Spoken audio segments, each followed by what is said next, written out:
Fourth Crusade. In August 1198, Pope Innocent III started to plan the business of the cross in Rome. This crusade was organised differently, as there was a time limit of 2 years in the East. Individual knights and lords had to pay their own fare, but poor crusaders would be funded. He also introduced the plenary indulgence to donors as well as crusaders, so this decreased participants, as they did not have the crusade to have their sins forgiven.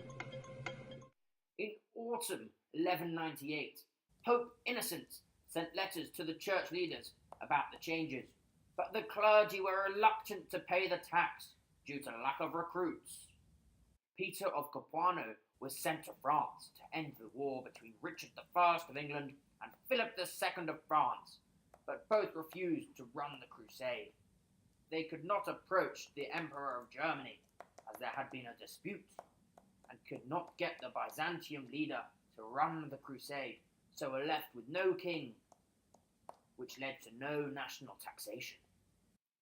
In March 1199, Richard I of England died, leaving his brother John as King of England.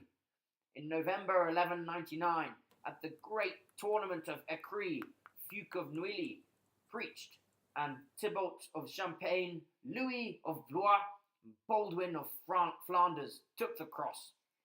The French barons' families had been involved with previous crusades, but they were not crusading for spiritual reasons, but to use fighting skills they had practiced. In spring of 1200, the French barons started to plan the crusade, going by sea to Egypt, so they could fight the Muslims to weaken them, and they could take Jerusalem more easily. They also went through Egypt, as there were extreme riches to be found.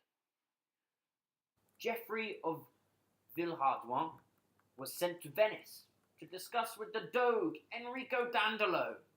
They agreed to make ships for 33,500 crusaders, plus horses and supplies for 8,500 marks, and half of the land acquired during the crusade.